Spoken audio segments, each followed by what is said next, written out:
गणपती बाप्पाच्या सणामध्ये मिरवणुकीच्या वेळी बंदूक काढली, पोलीस स्टेशनमध्ये फायरिंग केलं. काल परवाकडे रिपोर्ट आला की त्यांच्याच बंदुकीतून ती गोळी चालवली होती, तरी देखील अजून कुठेही आर्म्स ॲक्टच्या दरेत कुठेही कारवाई झालेली दिसत नाही. असेच अनेक प्रसंग या महाराष्ट्रात गद्दार आमदारांकडून झालेले आहेत. कोणा धक्काबुक्की असेल, कोणा शिवीगाळ असेल, कोणा धमकी असेल, पण कुठेही काही कारवाई झालेली नाही.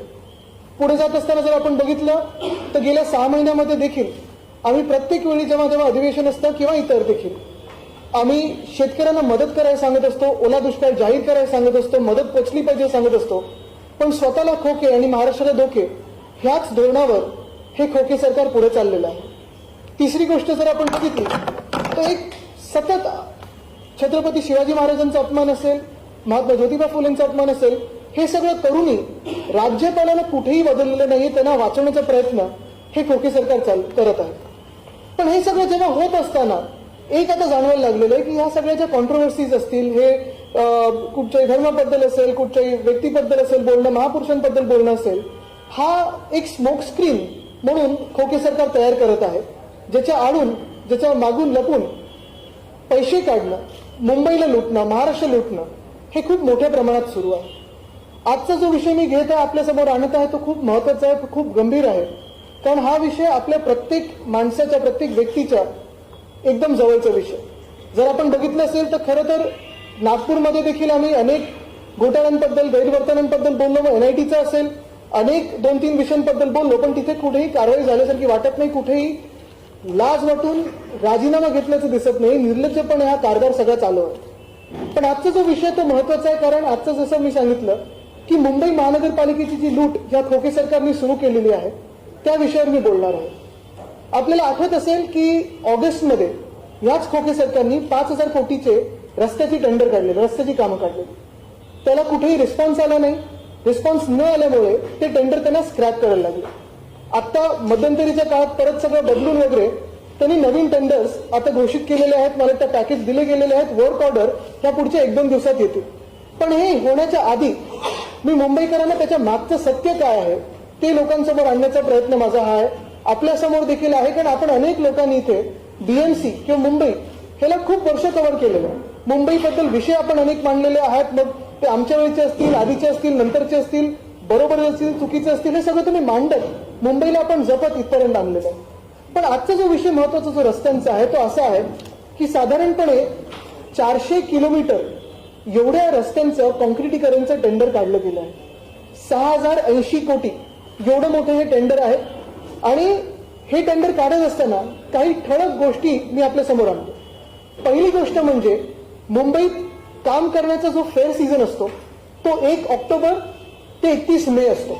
म्हणजे 1 ऑक्टोबरला जी कामं पावसाळ्यानंतर सुरू होतात ती साधारणपणे 31 मे पावसाळ्याच्या आधी ही बंद झाली पाहिजे, ज्याला आपण रोड्स क्लोज बोलतो किंवा कामं क्लोज करणं बोलतो, ती झाली पाहिजे.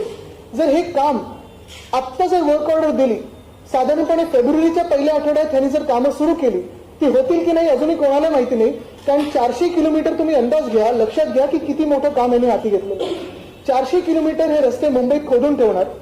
ते कामं सुरू कधी होणार? बरं, एक रस्ता बनवत असताना साधारणपणे 42 युटिलिटीज त्या रस्त्याच्या खालती असतात, त्याच्याबरोबर कोऑर्डिनेट करायला लागतं. 16 एजन्सीज असतात, त्यांच्याबरोबर कोऑर्डिनेट करायला लागतं. आणि हे सगळं झाल्यानंतर ट्रॅफिक पोलीसची परवानगी घ्यायला लागते, त्यांची NOC घ्यायला लागते आणि मग कामं होतात. पण हे न बघता 400 किलोमीटरची कामांचे टेंडर आता काढलेले आहेत, 6,000 कोटी एवढी. दुसरं म्हणजे हे सगळं होत असताना घटनाबाह्य मुख्यमंत्र्यांना हे पण माहिती नाहीये की किती एजन्सीज काम करतात, कुठे काम करतात, मुंबईचे रस्ते कसे आहेत, कसे वापरले जातात, कसे त्याला खोदकाम होतात, कशी कामं होतात.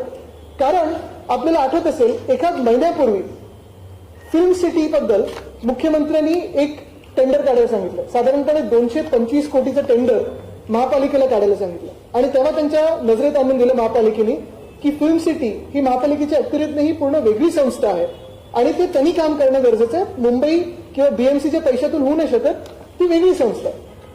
तरी देखील अजूनही त्या टेंडरचं काय झालंय हे आपल्याला माहिती नाही. म्हणजे मुंबईचा किंवा BMCचा पैसा या दुसऱ्या संस्थेला देऊ शकतात का? स्टँडिंग कमिटी नसताना देऊ शकतात का? इम्प्रुव्हमेंट कमिटी नसताना देऊ शकतात का? जनरल बॉडी नसताना देऊ शकतात का? हा पहिला प्रश्न झाला. दुसरा प्रश्न हाच राहतो की हे सगळं जे आहे 400 किलोमीटरचं ते एकंदर फार्स यासाठी वाटतं, हा घोटाळा यासाठी वाटायला लागलेला आहे. कारण 400 किलोमीटरचे रस्ते 6,000 कोटीचे ह्याची स्केल बघता हे पॉसिबल शक्यच नाही, पॉसिबल पण नाही. पण ह्याच्यातला घोटाळा कुठे आहे हे तुमच्या लक्षात आणून देतो. जरा माझी प्रेस आपले स्टील फोटोग्राफर्सना विनंती राहील की फ्लॅश बंद करा किंवा प्लीज थोडं मागे बसा. स्कॅम किंवा हे जे गैरवर्तन आहे ते आपण लक्षात घ्या. हे ऐकून घ्या कसं आहे ते.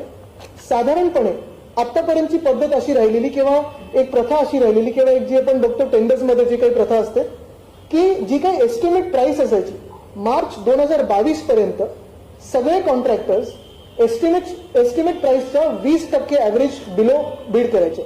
बिलो बीड करून जे कोणी बीड लोएस्ट यायचे तर ते बीड जिंकायचे. म्हणजे 100 रुपयाचं काम असेल तर साधारणपणे 80 रुपयात ते काम व्हायचं आणि तेही जीएसटी त्याच्यात पकडून. आता जे झालेलं आहे की हे जे 100 रुपयाचं काम होतं जे 20% बिलोनी जायचं ते काम जेव्हा 2022च्या ऑगस्टमध्ये 5,000 कोटीचं दिलं गेलं, कोणी याला रिस्पॉन्स आला नाही असं म्हटल्यानंतर साधारण नोव्हेंबर डिसेंबरमध्ये बीएमसीनी शेड्यूल ऑफ रेट हे बदललं. शेड्यूल ऑफ रेट काय असतं तर ह्याच्यात सगळ्या गोष्टी पकडल्या जातात. मग त्याच्यात पेट्रोल डिझेल असेल म्हणजे तुमच्या वाहतुकीचा खर्च असेल, रेतीचा खर्च असेल, डांबरचा खर्च असेल, खडीचा खर्च असेल, सिमेंटचा असेल, स्टीलचा असेल, सगळं जे काही तुम्हाला व्हेरिएशन किंवा एस्केलेशन किंवा डिएस्केलेशन होऊ शकतं किंवा ज्या किमती बदलू शकतात किंवा वाढलेल्या किमती असतील त्या पकडून बीएमसीनी शेड्यूल ऑफ रेट बदलल्यानंतर जी एस्टिमेट प्राइस होती ती 20% वाढली. म्हणजे तुम्ही लक्षात घ्या जर 100 रुपये किंमत असेल 20% वाढली म्हणजे इथेच पहिल्या कॉन्ट्रॅक्टरना फायदा हा झालेला आहे की जे कॉन्ट्रॅक्टर 20% खालती बीड करायचे, 20% बिलो बीड करायचे त्यांना 20% म्हणजे 100ला आले आणि आता शेड्यूल ऑफ रेट बदलल्यानंतर अजून 20% मिळाले. म्हणजे इथे 40%चं गेन ह्या कॉन्ट्रॅक्टर्सना झालेलं आहे. 40%चं गेन. ह्याच्यात पुढे जाताना आश्चर्याची गोष्ट ही किंवा धक्कादायक गोष्ट ही आहे की इतिहासात पहिल्यांदा कदाचित असेल जीएसटी जे बिलकुल व्हेरिएबल नाहीये, जीएसटी बदलायला मार्केटनी नाही होत, जीएसटी काउन्सिल बसायला लागतं केंद्र सरकारच्या खालती जे असतं त्यांच्यात सगळे फायनान्स मिनिस्टर्स बसतात आणि ते ठरवतात. 18% ह्या 48 म्हणजे हे 40%चं वेगळं त्यांनी मोजलेलं. म्हणजे तुम्ही विचार करा पहिला गेम त्यांना -20 वरनं 100 म्हणजे तो 80 वरनं 100, 100 वरनं 120 इथे 40%चा गेम झालेला आहे. त्याही पुढे जाऊन जीएसटी हा वेगळा मोजलेला जो आतापर्यंत त्याच्यात पकडला जायचा. म्हणजे -20च्या बीडमध्ये जो जीएसटी पकडला जायचा तो पहिल्यांदा वेगळा मोजलेला आहे. बरं हे जे बीड सगळे झालेत ह्याच्यात lowest bidder on an average जर आपण बघितलं तो हे जे 40%चा गेन जे कॉन्ट्रॅक्टर्सनं झालेलं आहे त्याच्याही अबव जाऊन साधारणपणे 8% सरासरीने हे बिड्स त्यांनी आता जिंकलेले आहेत. म्हणजे तुम्ही विचार करा प्रत्येक कॉन्ट्रॅक्टरला सरासरी 48%चा याच्यात फायदा आपण बोलू शकतो हा झालेला आहे. पहिली गोष्ट ही आहे जर आपण rate of schedule of rate बघितलं तर मुंबईचं सगळं जे काय असतं म्हणजे कुठचंही टेंडरचं काम असतं ते इतर शहरांपेक्षा इतर जिल्ह्यांपेक्षा थोडं एनिवे वरती असतं, इतर अनेक राज्यांपेक्षा जास्ती असतं कारण इकडच्या किमती वेगळ्या. पण हे जरी पकडलं मग हे जे काही अबव्ह वर कॉन्ट्रॅक्ट आलेले आहेत मग 6.6 असतील, 7.43 असतील, 8% असेल, 9% असेल, हे जे अबव्ह कॉन्ट्रॅक्ट आलेलं आहे ते एस्टिमेट जे रिवाइज केलेलं 40% जिथे वाढवलेलं आहे त्याच्याही वरती कसं मिळालं आहे ना ही विचार करण्याची गोष्ट नाही का. बीएमसीने याच्यात निगोशिएट का नाही केलं. दुसरी गोष्ट जर आपण ह्याच्यात बघितली तर सुरुवात इथपासूनच होते की जेव्हा कुठचीही बॉडी तिथे नसताना म्हणजे जनरल बॉडी नाहीये तिथे महापौर नाहीये तिथे स्टँडिंग कमिटी नाहीये इम्प्रुव्हमेंट कमिटी नाहीये कुठचीही फायनान्शियल सँक्शन देणारी बॉडी किंवा लोकप्रतिनिधी नसताना प्रशासकाला हा एवढा अधिकार दिला कोणी की शेड्यूल ऑफ रेट बदलणं असेल, 6,000 कोटीची टेंडर कॉल करणं असेल, ही टेंडर अशी अलॉट करणं असेल, ह्याच्यात कुठे गैरवर्तन नाही ना झालंय. हा फायदा कॉन्ट्रॅक्टरचा होत नाहीये ना. हे विचार करण्याची गोष्ट आहे कारण हा सगळा जो पैसा आहे हा मुंबईकरांचा पैसा आहे, मुंबईच्या हक्काचा पैसा आहे. आणि हा जो पैसा आहे हे खोकेसारखा लुटायचा प्रयत्न करतोय कारण जेव्हा ऍडमिनिस्ट्रेटर असतो तेव्हा कदाचित ना हे जे म्युन्सिपल कमिशनर म्हणून महापौरांकडून आदेश घ्यायचे असतील किंवा बॉडीकडून जे आदेश घेतात जनरल बॉडीकडून आता महापौर नसताना जनरल बॉडी नसताना कोणाकडून आदेश घेतात, सीएम कडून घेतात की स्पेशल सीएम कडून घेतात हे देखील लोकांसमोर येणं गरजेचं आहे. बरं हे सगळं होत असताना तिसरी गोष्ट म्हणजे जसं मी सांगितलं पहिली गोष्ट ह्या सगळ्या रस्त्यांची जी कामं काढलेली आहेत 400 किलोमीटरच्या रस्त्यांची जी कामं काढलेली आहेत त्याच्यात पहिली गोष्ट म्हणजे कुठेही ट्रॅफिक एनओसी नाही, कुठेही प्लॅनिंग नाही. रस्ते जे आहेत त्याची पण यादी मी तुम्हाला देणार आहे. तर मुंबईत साधारणपणे अशी पद्धत आहे की जे 30 फुटाच्या विड्थच्या खालती रस्ते असतील, छोटे रस्ते असतात, आपले छोटे गल्ले असतात, तिथे आपण ऍस्फॉल्ट मॅस्टिक करतो. कधी कधी व्हाईट टॉपिंग करतो, सगळं काही सिमेंट कॉन्क्रीट करत नाही. कारण आपल्या रस्त्याच्या खालती 42 युटिलिटीज आहेत. खोदकाम करायला लागतं, डक्टिंग करायला लागतं, स्टॉर्म वॉटर ड्रेन असतं, वॉटर मेन्स असतात, सिवेज ट्रीटमेंटचे लाईन्स असतात जे आता नवीन आपण बांधतोय. पण हे सगळं होत असताना सगळीकडे एक तर कॉन्क्रीट करायचं, हे कुठून सुचलं, कुठून हा विचार आला? जर मुख्यमंत्र्यांना हेच वाटत असेल की सगळे रस्ते मुंबईतल्या 2 वर्षात सिमेंट कॉन्क्रीट होऊ शकतात, मग ठाण्यामध्ये जिथे पालकमंत्री होते 7 वर्षासाठी, युडी खातं 2.5 वर्षासाठी होतं, MSIDCचं खातं त्यांच्याकडे 7 वर्ष होतं, कल्याण डोंबिवली असेल, ठाणे असेल, नवी मुंबई असेल, इथे चांगले रस्ते अजूनपर्यंत प्रत्येक गलीत का नाही झालेत? खड्डेमुक्त रस्ते झाले आहेत का? नाही झालेत. आणि मुळात प्रश्न हाच येतो की मग प्रत्येक वेळी मुंबईवर राग काढायचा, मुंबईचे पैसे लुटायचे, मुंबईकडून खेचून घ्यायचं, ओरबाडून घ्यायचं. कुठेतरी कर्तव्याला जागून आणि कर्तव्य बघून काम करणं की मुंबईची सेवा करतोय, महाराष्ट्राची सेवा करतोय, ही कुठेही मनात विचार न करता ही स्केल नुसतं वाढवलेली आहे. ब्रीफमध्ये सांगायचं तर 3 वर्षाचे टेंडर आणि 6 वर्षाचं काम हे वन शॉटमध्ये करतात. आज कदाचित सिमेंट आणि स्टील ह्याची किमती वाढल्या असतील, ते शेड्यूल ऑफ रेटमध्ये वाढवलेलंच आहे. पुढच्या वर्षी जर कमी झाल्या तर डिएस्केलेशन होणार आहे का? व्हेरिएशन होणार आहे का? पैसे कॉन्ट्रॅक्टर परत देणार आहेत का? हा प्रश्न आणि ह्याची चौकशी कोण करणार? दुसरं जसं मी सांगितलं की एस्टिमेटच्या 20% खाली आतापर्यंत जे बीड करायचे ते आता 40% हाईक घेऊन एस्टिमेटच्या वरती 20% आणि त्याच्याही पुढे जाऊन 8% जास्ती घेतलेले आहे. पण सगळ्यात धक्कादायक आणि धोकादायक गोष्ट मुंबईसाठी ही आहे की कुठे ना कुठेतरी कार्टेल होत आहे का, हा एक प्रश्न आपण विचारणं गरजेचं आहे. तर याच्यात मोडस ऑपरेंडी ही राहिलेली आहे आणि आपण ही बारकाईने लक्षात घ्या. मोडस ऑपरेंडी ही राहिलेली आहे की 5 पॅकेट्स होते कामाचे, 5 पॅकेट ह्याच्यात जर आपल्याला बघायचं असेल तर पॅकेटचे पण इथे माझ्याकडे माहिती आहे की बघा, हे 5 पॅकेट, एक ईस्टर्न सबर्बचं आहे, झोन 5, झोन 6, एक सिटीचं आहे, झोन 1, 2, मग पुढे जाऊन जर आपण बघितलं झोन 3, झोन 4 आणि ह्या सगळ्या गोष्टी, ह्या 5 पॅकेटमध्ये जर आपण बघितलं तर 5 पॅकेट जर कामं बघितली यांची तर बरोबर 5 कंपन्यांनी एक पॅकेट जिंकलेलं. 5 कंपन्यांनी एक पॅकेट जिंकले. त्या कंपन्यांची माझ्याकडे नावं पण आहेत, पण ती नावं आता मी डिस्क्लोज नाही करणार, ती जग जाहीर आहेत, पण मला या प्रेस कॉन्फरन्समध्ये घ्यायची नाहीत. कारण ह्या कंपन्यांचा दोष नाही कदाचित.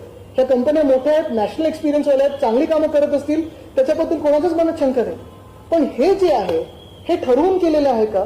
जर आपण बघितलं तर ह्या 5 रोडवे ज्या कंपन्या आहेत त्यांना सगळ्यांना नॅशनल एक्सपिरियन्स म्हणून ह्या टेंडरमध्ये क्वालिफाय केलं, 5 कंपन्यांना.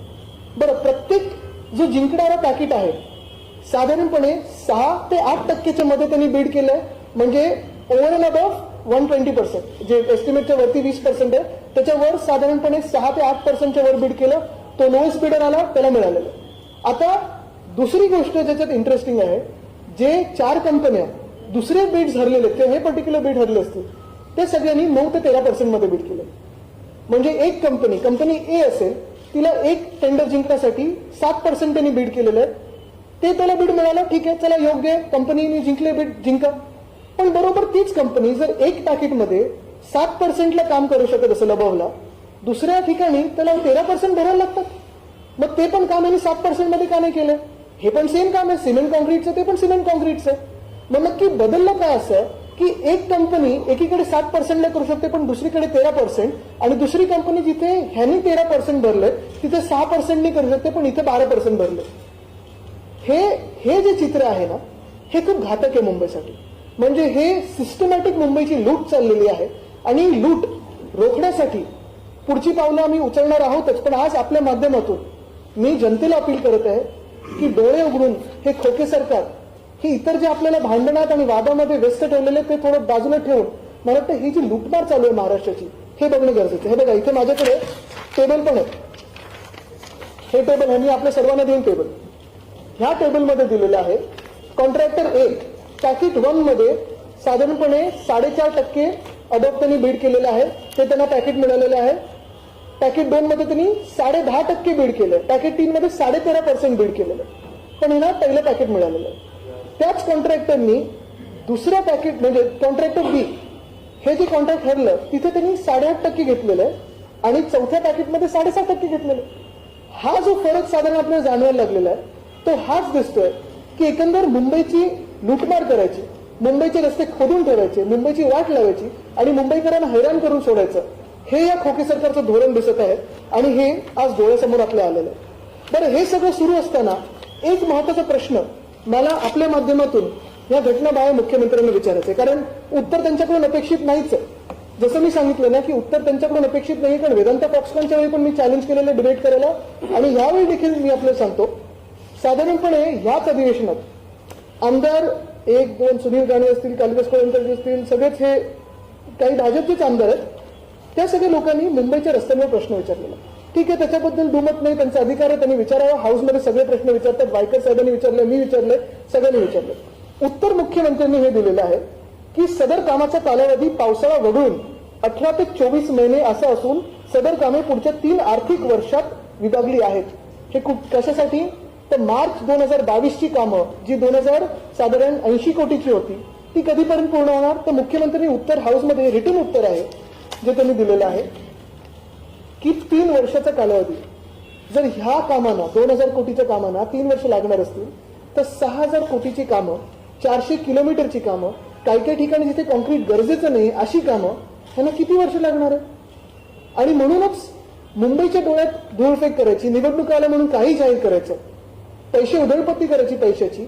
आपल्याला आठवत असेल की साधारणपणे 96-97 मध्ये जेव्हा शिवसेना महापालिकेत, मुंबई महानगरपालिकेत सत्तेवर आली तेव्हा मुंबई महानगरपालिकेचं बजेट हे डेफिसिटमध्ये होतं. 25 वर्ष काम करून मुंबईकरांचा पैसा जपून नीट वापरून मुंबईकरांना सोयी सुविधा तर दिल्याच, पण पहिल्यांदा आपण एवढं सरप्लसमध्ये आणलं की देशाचं लक्ष आज मुंबई महानगरपालिकेवर. आणि हा प्रत्येक पैसा आपण त्या व्हाईट बुकमध्ये दाखवला असतो, बजेटमध्ये दाखवला असतो. आपले एफडी अशी जर कामं व्हायला लागली तर एफडी वायकर साहेब, मला चुकीचं बोलत असेल तर करेक्ट करा, पण एफडी तोडायला लागेल. आणि जसं ठाणे महानगरपालिका असेल किंवा इतर काही महानगरपालिका डेफिसिटमध्ये आहेत, तसं मुंबई हे पुढच्या काही वर्षांमध्ये या खोके सरकारच्या नादाला लागली तर असं दिसेल. आणि म्हणून माझं म्हणणं हेच आहे की ही टेंडर पहिले तर रिकॉल करणं गरजेची आहे, स्क्रॅप करणं गरजेची आहे, कारण एवढा मोठा घोटाळा हा लोकांसमोर आलेला आहे. कदाचित ह्या खोके सरकारला घोटाळे करण्यात भीती वाटत नसेल, कारण आता जाब विचारायला कोणी नाहीये, वरतून खालतून बाजूनी कोणी नाहीये, पण जनता म्हणून आम्ही बघत आहोत आणि उत्तर त्यांना द्यायला लागेल. आज हे मी त्यांना सांगतो. ह्याच्यावर तुम्हाला काही प्रश्न असतील तर विचारा.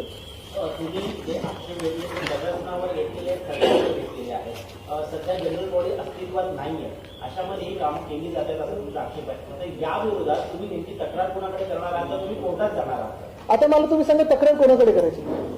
जेव्हा मुख्यमंत्रीच अशा घोषणा करायला लागतात, एका बाजूला ते उत्तर देतात की 2,500 कोटीची जी कामं आहेत 2022ची त्याला 3 वर्ष लागणार आहे, आणि मग सांगतात आम्ही 2 वर्षात खड्डे मुक्त करू, कॉन्क्रीट करू.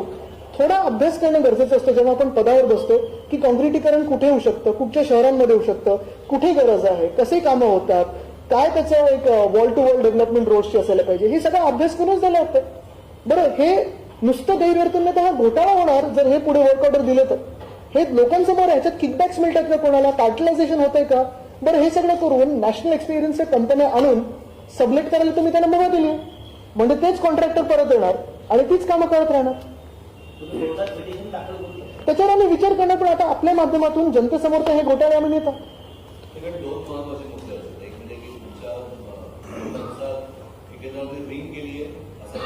असा मला तुमच्याकडे प्रश्न आहे, मी आरोप नाही केला.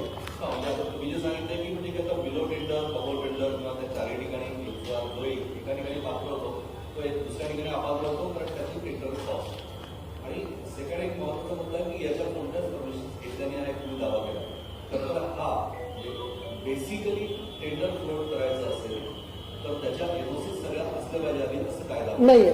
नाही, तुम्हाला याचं थोडं सांगतो, कारण मी पण 2.5 वर्षात आम्ही जेव्हा रस्त्यांची एनओसीज वगैरे मी ट्रॅफिक पोलिसला सांगायचो तेव्हा असं होतं की रस्ते जेव्हा ठरतात तेव्हा त्याची गरज काय असते. काही काही रोड डीएलपी असतात, काही काही ठिकाणी ऍस्फॉल्ट मॅस्टिक करतो आपण, काही काही ठिकाणी नुसतं व्हाईट टॉपिंग करतो, काही काही ठिकाणी पूर्ण सिमेंट कॉन्क्रीट खोदून करतो. आता मरीन ड्राईव्ह सारखा रस्ता ओबळा वगैरेच्या तिथे जर आपण बघितलं तर कॉन्क्रीट होता, पण पुढे आम्हाला जाणवलं की ऍस्फॉल्ट मॅस्टिकवर टिकून राहतं. 2013 मध्ये झालेला रस्ता अजूनही नीट आहे, पण ते ऍस्फॉल्ट मॅस्टिकचं म्हणजे गरजेचं नाही की सगळीकडे सिमेंट कॉन्क्रीट झालं पाहिजे. दुसरं म्हणजे 400 किलोमीटर जेव्हा आपण घेऊ रस्ते तेव्हा खरोखर ट्रॅफिक पोलिसांना एनओसी देईल का? कारण एकदा रस्ते ठरल्यानंतर वर्क ऑर्डर दिल्यानंतर हे एनओसीज येतात, पण 400 किलोमीटरसाठी ट्रॅफिक पोलिसांची परवानगी त्याला 400 किलोमीटरसाठी मिळेल का? कारण आता जर आपण बघितलं मेट्रोची कामं चालू आहेत, मोठ्या इन्फ्रास्ट्रक्चरची कामं चालू आहेत, 50 ते 100 मीटरचीच परवानगी आपल्याला ट्रॅफिक पोलिसकडून मिळते. ते प्रॅक्टिकल आहे, कारण मुंबईसारख्या शहरामध्ये ट्रॅफिक खूप असतं. मला प्रश्न हा आहे नाही, टेंडर झाल्यानंतर माझा मुद्दा हा येतो की एवढा सगळं विचार करणं हे एक गरजेचं आहे. दुसरं, 400 किलोमीटरचे टेंडर म्हणजे तुम्ही 3 वर्षाचे टेंडर हे एका वर्षात काढतात, पण मुंबईला एटीएम सारखं वापरतात.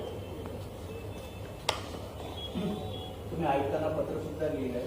तो प्रस्ताव लंबित होता, तो आता 6 महिने लेट झाला.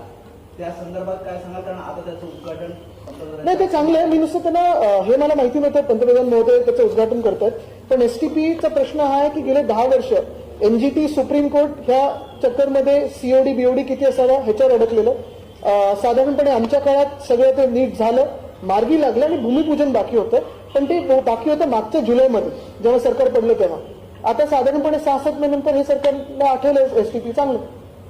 मी महालक्ष्मी रेस्टॉरंटचा देखील प्रश्न विचारला होता. तुमचं असं म्हणणं आहे की मुरुंडला ते हलवलं जाते आणि ते प्रायव्हेट जागेमध्ये त्याविषयी त्याच्यावर मी डॉक्युमेंट्ससह बोलणार आहे, पण जरा हा पहिला प्रश्न घेऊन मग त्याच्यावर नंतर पुढच्या प्रेस कॉन्फरन्समध्ये बोलू, कारण ते पण डॉक्युमेंट्स हातात आलेले.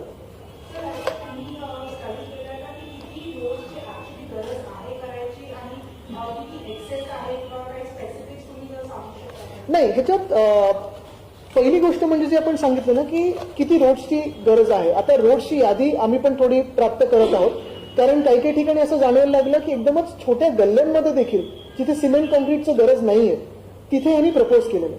दुसरी गोष्ट जे आता पॅटर्न मला ब्युटिफिकेशन मध्ये दिसलं ते असं होतं की काही काही ठिकाणी ब्युटिफिकेशन झालेलं तोडलं आणि परत तेच केलं ब्युटिफिकेशन म्हणून, जसं माझ्या पंजोबांच्या पुतळ्याचं तिथे केलेलं.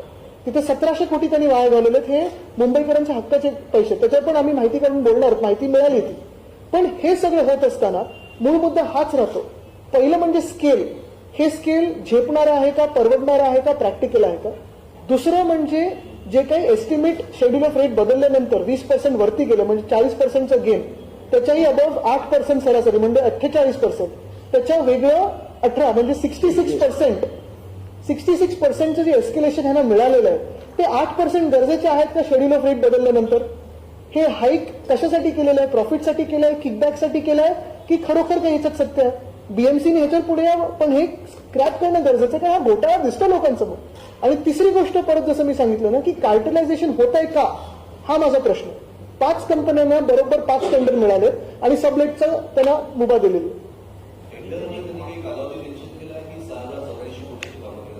साधारणपणे मला वाटतं 2-3 वर्षाचा कालावधी आपण देत असतो, जसं मुख्यमंत्र्यांनीच उत्तर दिलेलं आहे. आता ह्या टेंडरमध्ये स्पेसिफिक बघायला लागेल.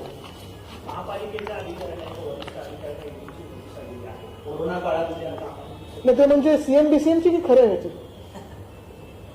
ईडी म्हणजे कोण, कारण हे आता बिल्डर कॉन्ट्रॅक्टर सरकार होत चाललेलं. कोरोना काळाच्या कामांची चौकशी जाहीर होणार आहे आणि बिलकुल होईल अशी चांगलं आहे, उद्या त्याच्यात मला काही जायचं नाहीये. त्याच्यावर मला वाटतं आता कॅटचं पण झालं, जे काय व्हायचं ते होऊ द्या.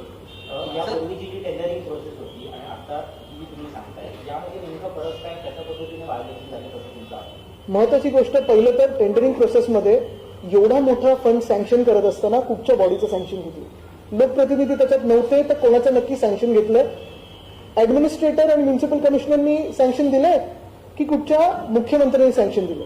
दुसरी गोष्ट म्हणजे जसं मी सांगितलं की साधारणपणे गेल्या 10 वर्षात मी बघितलं सरासरी 2 ते 2.5 हजार कोटीची कामं ही मुंबईत होतात. त्याच्यात आपण ठराविक कामच करू शकतो प्रत्येक वर्षी. 3 वर्षात हे विभागलं जातं, कारण ट्रॅफिकच्या परवानग्या असतात, 42 युटिलिटीज असतात. म्हणजे कदाचित कुठे आपलं महानगर गॅस असेल, कुठे एमटीएनएल असेल, कुठची फायबर असेल, कुठे वॉटर मेन्स असतील, कुठे स्टॉर्म वॉटर ड्रेन्स असतील.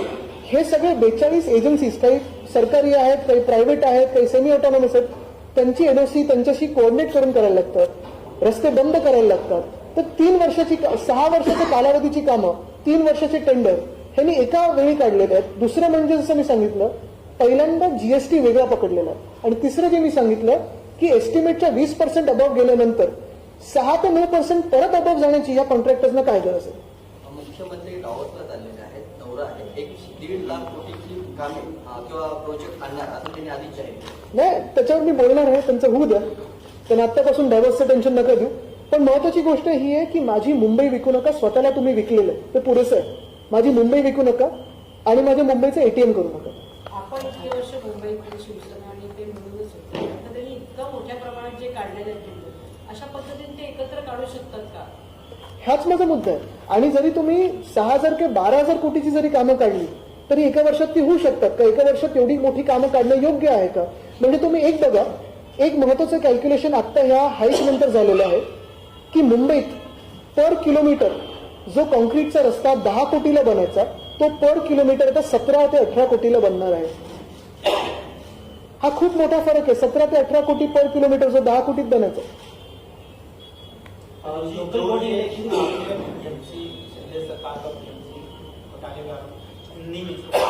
हिंदी में भी काफी विस्तार से बात करनी पड़ेगी, लेकिन कोई सवाल पूछे तो मैं बात करूंगा. सर, असं आहे की तुम्ही जे म्हणताय तसं आपल्याकडे दोघांनी मिळून तुम्ही कामं केली की एकदम हा प्रोजेक्ट काढलेला आहे.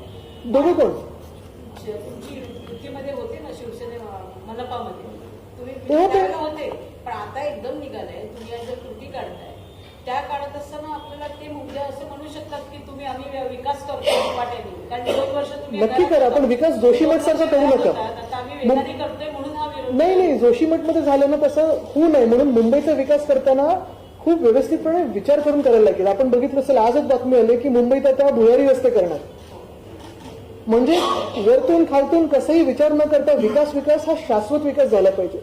आणि हेच मी विचारीन जे आमच्यासोबत 25 वर्ष होते किंवा जे नगरसेवक राहून आता खासदार झाले असतील, आमदार झाले असतील सगळ्याच पक्षांमध्ये, त्यांना विचारीन की अशा प्रकारचं टेंडर लोकप्रतिनिधी नसताना हे तुम्हाला पटणारं आहे का सगळ्याच पक्षांमध्ये?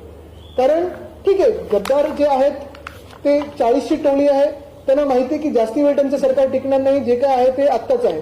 पण पुढे जात असताना जो लॉंग टर्म विचार लोकप्रतिनिधींना करायचा आहे तो लोकप्रतिनिधी नसताना एवढं मोठं टेंडर येणं हे किती योग्य आहे? आणि महत्वाची गोष्ट म्हणजे जे काही आपल्याला ह्याच्यात ओपन जे काही इरेग्युलॅरिटीज दिसत आहेत ते त्यांना मान्य आहेत का, हा देखील माझा प्रश्न आहे. तुम्ही म्हणाल तुमच्या आता प्रेस कॉन्फरन्समध्ये की मुंबईवर राग काढू नका. मला वाटतं की सरकार खास करून मुंबई विरोधी आहे, कारण यासाठी पण हा मुद्दा उपस्थित केलेला होता की मुंबईत ज्या गोष्टी ज्या आहेत त्या बाहेर गेल्या जातात. मुंबई विरोधी नाही, हे पूर्ण महाराष्ट्र विरोधी सरकार आहे. जर आपण बघितलं तर सुरुवात राज्यपाल महोदयांकडून करावी, तर त्यांनी जे काही आतापर्यंत शब्द वापरलेले आहेत किंवा जे काही म्हणालेले आहेत आतापर्यंत, मग छत्रपती शिवाजी महाराजांवर असो, महात्मा ज्योतिबा फुलेंवर असो, कुठेही काही त्यांना एक साधं गोष्ट पण त्यांना सांगितली नाही, कुठेही त्यांना बाजू करण्याची पण मागणी केली नाही. अनेक गोष्टी, मग ह्या सगळ्या गोष्टींना लक्षात घेत असताना वेदांता फॉक्सकॉन निघून गेले असेल, अनेक प्रोजेक्ट निघून गेलेले आहेत. जे मी सांगतो परत की कितीही मोठा प्रोजेक्ट आणला तरी एक प्रोजेक्ट वेदांता फॉक्सकॉन पेक्षा हे सगळे प्रोजेक्ट अजूनही छोटे आणि ते 100% महाराष्ट्र येणारा प्रोजेक्ट हा बाहेर निघून गेला. पण मुंबईचं बोलायचं झालं तर मुंबईला हे एटीएम म्हणून वापरतात आणि प्रॉब्लेम तिथेच होतो की हे सगळे लोक, कोणालाही मुंबईची आवड नाही, मुंबई आवडत नाही कोणाला, पण मुंबईत लूटमार करायची हे त्यांचं ध्येय आहे. आपण बघा, मंत्रिमंडळात देखील मुंबईवर प्रेम असणारं कोणी नाही. स्क्वेअर फूट हे ओळखणारे लोक आहेत, पण मुंबईचं इंच ओळखणारे लोक नाही आहेत. टेंडर जो है था क्या कितना घोटाला हुआ है?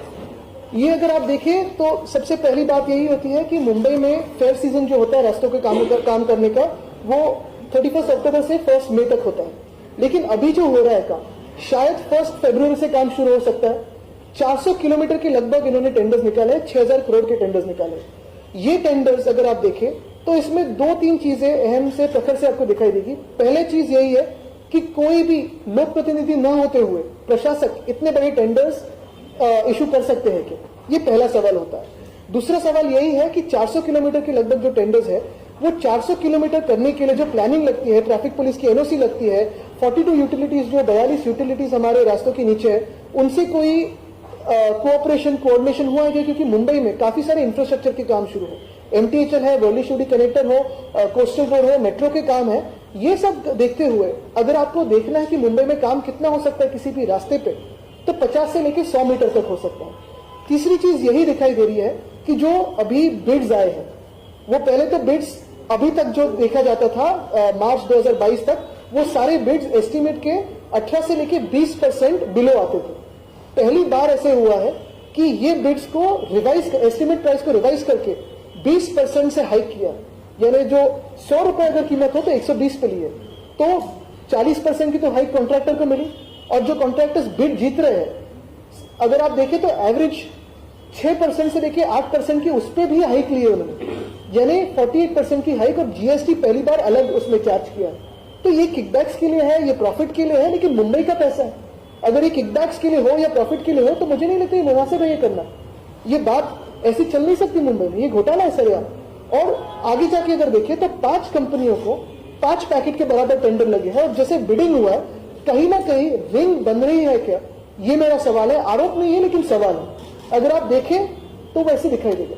19 तारीख को 13 तारखेला बाळासाहेब ठाकरे यांच्या तैलचित्राचं अनावरण होणार आहे. ते तैलचित्र व्हायरल होतं, त्याच्यावरती ठाकरे गटातील काहींनी आक्षेप घेतला. आपली काय त्याच्यावर? नाही, मला वाटतं पहिलं गोष्ट हीच राहील, कारण माझे आजोबा हिंदू सम्राट बाळासाहेब ठाकरेंना देखील मुंबई तेवढंच प्रेमाची होती आणि मुंबईत असं होणं हे चुकीचं राहील. खरं तर त्यांचे जे फोटो चोरून लावतात त्यांनी तरी असं करू नये ही माझी तरी इच्छा नाही. कुठेतरी लाज वाटून हे टेंडर स्क्रॅप करावं आणि परत एकदा कोर्ट मॉनिटर्ड टेंडर जसं एसटीपी साठी केलं तसं सुप्रीम कोर्ट मॉनिटर्ड टेंडर काढावं तरच आम्ही मान्य करू. कारण लोकप्रतिनिधी नसताना कोणी तिथे प्रश्न विचारायला नाहीये.